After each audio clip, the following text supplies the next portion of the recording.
নমস্কাৰ বন্ধু বান্ধৱীসকল আপোনালোক সকলোকে এক্সাম টিউটৰিয়েল ইউটিউব চেনেললৈ স্বাগতম জনাইছোঁ।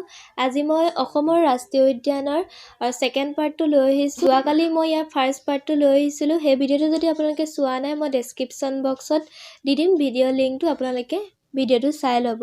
আৰু যদি ভিডিঅ'টো ভাল পায় তেন্তে লাইক কমেণ্ট আৰু লগৰ বন্ধু বান্ধৱীৰ লগত ভিডিঅ'টো শ্বেয়াৰ কৰি দিব। চেনেলটো যদি এতিয়ালৈকে ছাবস্ক্ৰাইব কৰা নাই চেনেলটো ছাবস্ক্ৰাইব কৰি দিব। আহকচোন ভিডিঅ'টোৰ মাজলৈ সোমাই যাওঁ।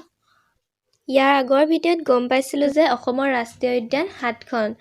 7খনৰ ভিতৰত মই যোৱাকালি 2খন ৰাষ্ট্ৰীয় উদ্যানৰ বিষয়ে আলোচনা কৰিছিলোঁ।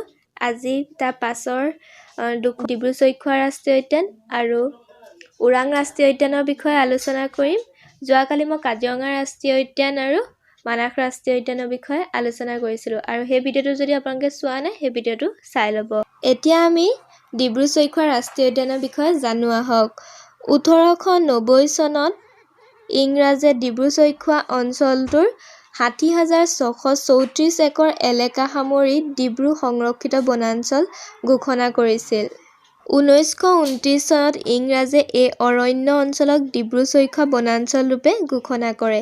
1986 চনত ডিব্ৰু আৰু চৈখোৱা সংৰক্ষিত বনাঞ্চলক অসম চৰকাৰে ডিব্ৰু-চৈখোৱা অভয়াৰণ্য ৰূপে ঘোষণা কৰে। 1995 চনত এই অঞ্চলক ডিব্ৰু-চৈখোৱা জৈৱমণ্ডল সংৰক্ষিত বনাঞ্চল হিচাপে স্বীকৃতি দিয়া হয়। আৰু ডিব্ৰু-চৈখোৱা ৰাষ্ট্ৰীয় উদ্যানখন হৈছে দ্বিতীয়খন জৈৱমণ্ডল সংৰক্ষিত বনাঞ্চল। প্ৰথমখন হৈছে মানাস ৰাষ্ট্ৰীয় উদ্যান। 1999 চনৰ 9 মাৰ্চত কেন্দ্ৰীয় চৰকাৰে এই বনাঞ্চলক ৰাষ্ট্ৰীয় উদ্যান ৰূপে ঘোষণা কৰে। আপোনালোকৰ পৰীক্ষাত আহিব পাৰে যে ডিব্ৰু-চৈখোৱা ৰাষ্ট্ৰীয় উদ্যানক ৰাষ্ট্ৰীয় উদ্যান ৰূপে কেতিয়া ঘোষণা কৰে। 1999 চনৰ 9 মাৰ্চত। আৰু এই ৰাষ্ট্ৰীয় উদ্যানৰ মাটিকালি হৈছে 340 বৰ্গ কিলোমিটাৰ। ইয়াত বিভিন্ন ধৰণৰ গছ যেনে এজাৰ, চাম, শিমলু, কদম, চটিয়না আদি পোৱা যায়। ইয়াৰ উপৰিও এই ৰাষ্ট্ৰীয় উদ্যানত বিভিন্ন প্ৰজাতিৰ বান্দৰ, 150 প্ৰজাতিৰ স্থলচৰ আৰু জলচৰ চৰাই, হৰিণা, বন গাহৰি, বাঘ আৰু বিভিন্ন প্ৰজাতিৰ সাপ পোৱা যায়। ডিব্ৰু-চৈখোৱা ৰাষ্ট্ৰীয় উদ্যান ভ্ৰমণৰ উপযুক্ত সময় হৈছে অক্টোবৰ মাহৰ পৰা এপ্ৰিল মাহৰ ভিতৰত। আৰু ডিব্ৰু-চৈখোৱা ৰাষ্ট্ৰীয় উদ্যানখন ডিব্ৰুগড় আৰু তিনিচুকীয়া জিলাত অন্তৰ্গত। এতিয়া ওৰাং ৰাষ্ট্ৰীয় উদ্যানৰ বিষয়ে জানো আহক।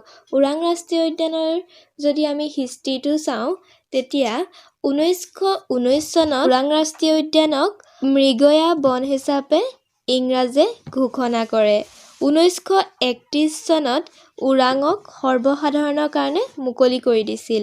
আৰু 1962 চনত এটা খৰ্গ থকা গড় আৰু অন্যান্য বন্যপ্ৰাণী সংৰক্ষণৰ বাবে ওৰাঙক সংৰক্ষিত বনাঞ্চল ৰূপে গঠন কৰা হয়। আৰু 1985 চনৰ 20 ছেপ্টেম্বৰত ওৰাঙে অভয়াৰণ্যৰ মৰ্যাদা লাভ কৰে। 1992 চনত ৰাজীৱ গান্ধী অভয়াৰণ্য নাম দিয়া হয়।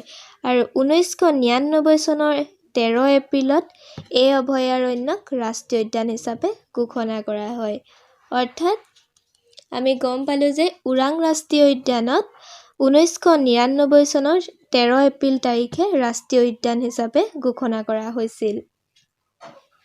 আৰু ইয়াত এশিঙীয়া গড়ো পোৱা যায়। কাজিৰঙা ৰাষ্ট্ৰীয় উদ্যানতো এশিঙীয়া গড় পোৱা যায় আৰু কাজিৰঙাৰ পাছতে ওৰাং ৰাষ্ট্ৰীয় উদ্যানত এশিঙীয়া গড় পোৱা যায়। ইয়াত গড়ৰ উপৰিও বাঘ, বন গাহৰি, হাতী, বনৰীয়া মেকুৰী, বিভিন্ন প্ৰজাতিৰ ছাগলী, হৰিণা আৰু অন্যান্য স্থলচৰ আৰু জলচৰ চৰাই পোৱা যায়। আৰু এই ৰাষ্ট্ৰীয় উদ্যানখন দৰং আৰু শোণিতপুৰ জিলাৰ অন্তৰ্গত। আৰু এই ৰাষ্ট্ৰীয় উদ্যানখন পৰ্যটকৰ বাবে প্ৰতি বছৰে নৱেম্বৰ মাহৰ পৰা মাৰ্চ মাহলৈকে খোলা থাকে। আজিৰ ভিডিঅ'টো মই ইমানতে সামৰিব লাগিব। যদি আজিৰ ভিডিঅ'টো আপোনালোকে ভাল পালে তেন্তে লাইক কমেণ্ট আৰু লগৰ বন্ধু বান্ধৱীৰ লগত ভিডিঅ'টো শ্বেয়াৰ কৰি দিব। আৰু যদি চেনেলটো এতিয়ালৈকে ছাবস্ক্ৰাইব কৰা নাই চেনেলটো ছাবস্ক্ৰাইব কৰি দিব। আজিলৈ আহোঁ, ধন্যবাদ।